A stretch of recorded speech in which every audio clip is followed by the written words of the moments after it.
Good evening, visitors. Welcome to the Australian War Memorial's last post ceremony. My name is Lexa Peterson, and joining us today from the Australian Army is Brigadier Craig Short. We warmly welcome the family of Private John Stephen Hobbs, whose story will be told shortly.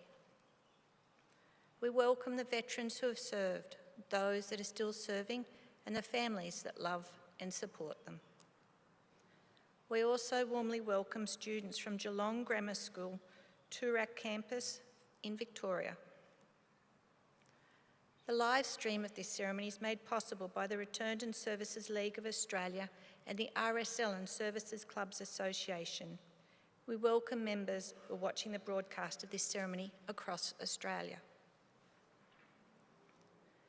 During this evening's ceremony, wreaths will be laid at the base of the pool of reflection by family and visitors to the memorial.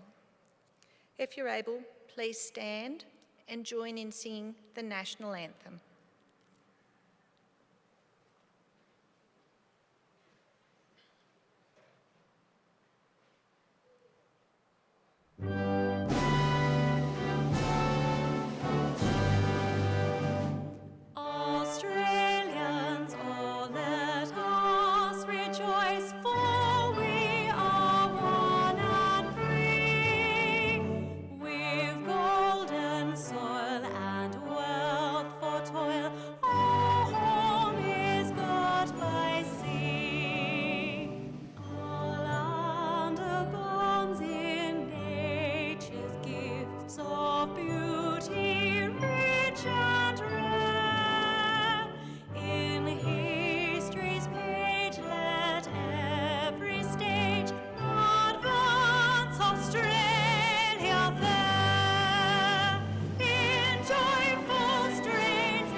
Students, please be seated.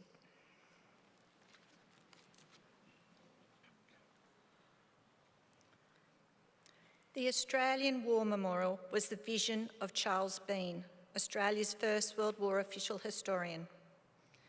Bean landed with the Australian troops on Gallipoli and stayed with them at the front through to the end of the war. The idea of this national memorial and museum came to him at Pozières, France, in the depths of the bloody fighting of 1916. Bean's idea was that this would be a place where families and friends could mourn loved ones buried in faraway places. It would also be a place that could help all Australians understand what these men and women had endured and what they had done for us. Bean's vision, to which we remain true, is best expressed as inscribed at the entrance to the memorial's galleries. Here is their spirit, in the heart of the land they loved, and here we guard the record which they themselves made. Tonight, we will read the story behind just one of those on the Roll of Honour, which lists the names of more than 103,000 men and women who have given their lives for us in war and on operations for more than a century. But first, we present a lament, Flowers of the Forest. Wreaths or floral tributes will now be laid at the base of the pool of reflection.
Today, we remember and pay tribute to Private John Stephen Hobbs. John Hobbs was born in Sydney on the 30th of December 1920, the eldest of 7 children born to Stephen and Mary Hobbs. Known as Jack, he grew up and attended school in the suburbs of Sydney. When Jack was 13, his father died when a car he was working on crushed him. With the passing of his mother in 1938, Jack and his 5 surviving siblings were fostered to aunts and uncles on both sides of the family. Jack went to live with his Aunt Florence in Botany and in time gained a trade becoming a cooper. With the outbreak of the Second World War in September 1939, Jack contemplated joining up.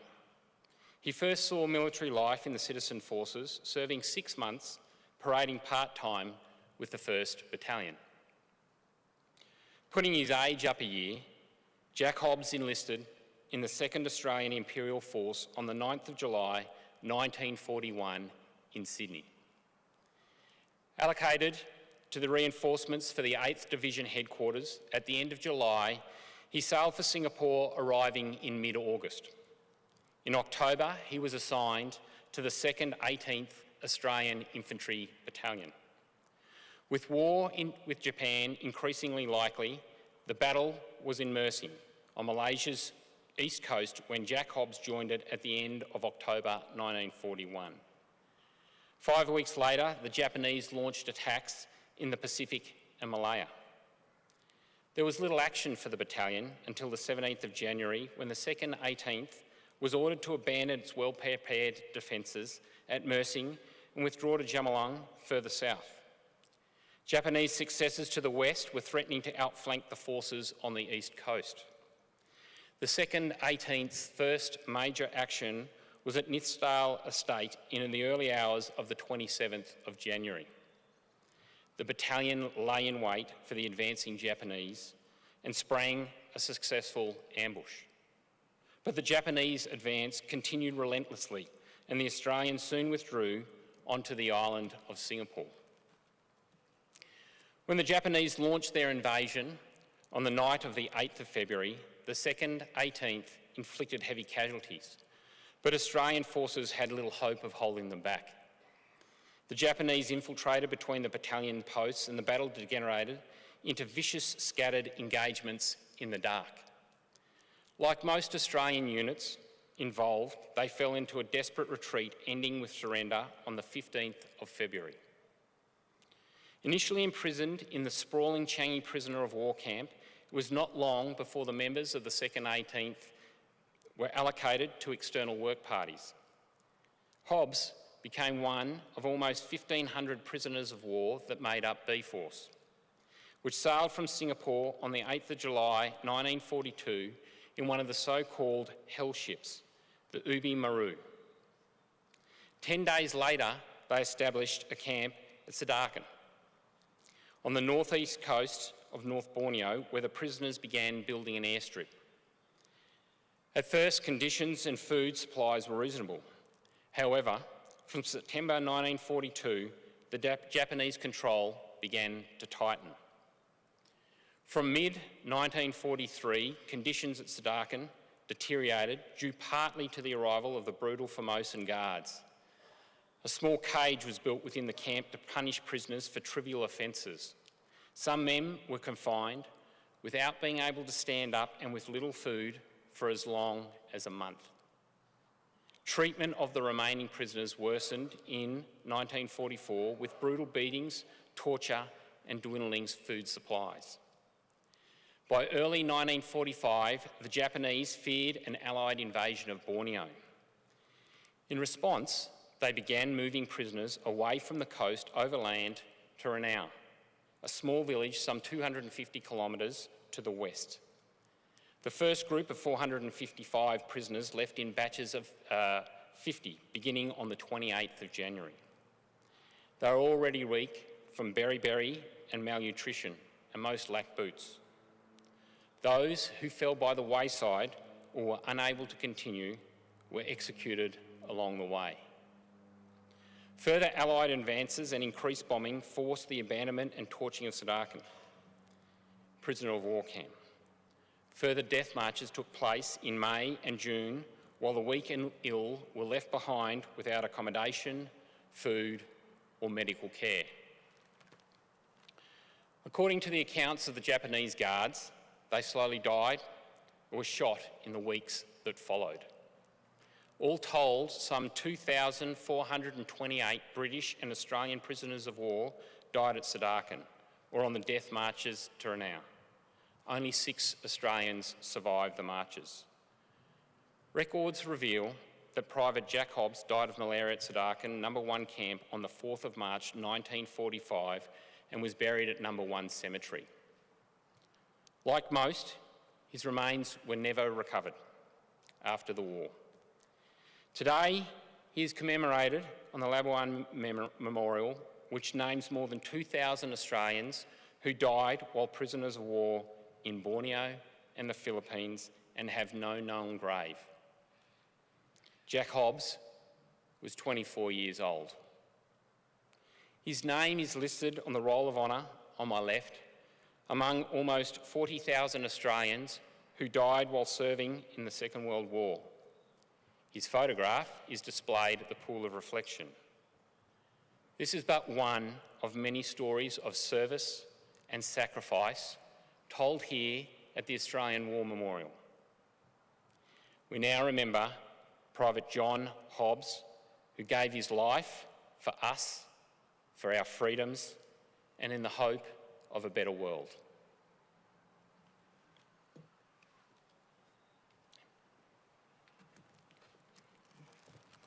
Please stand for the reading of the ode and sounding of the last post.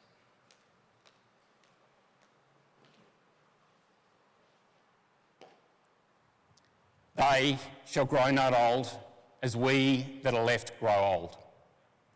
Age shall not weary them, nor the years condemn. At the going down of the sun and in the morning, we will remember them.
Lest we forget.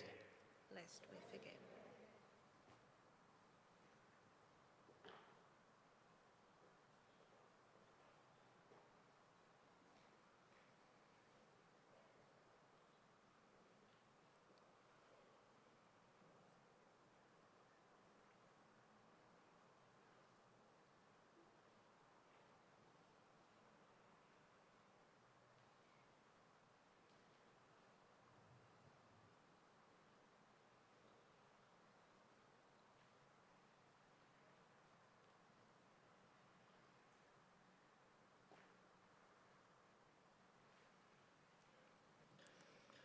We leave you this evening with the words of the memorial's founder, Charles Bean.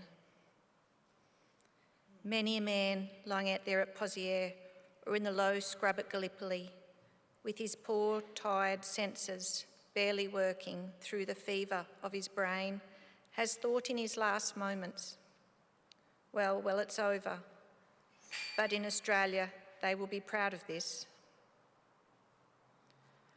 Ladies and gentlemen, girls and boys, that concludes the last post ceremony. On behalf of the Director, staff and volunteers, thank you for visiting the Australian War Memorial today and for your continued support during the Memorial's development project. We wish you all a very pleasant evening.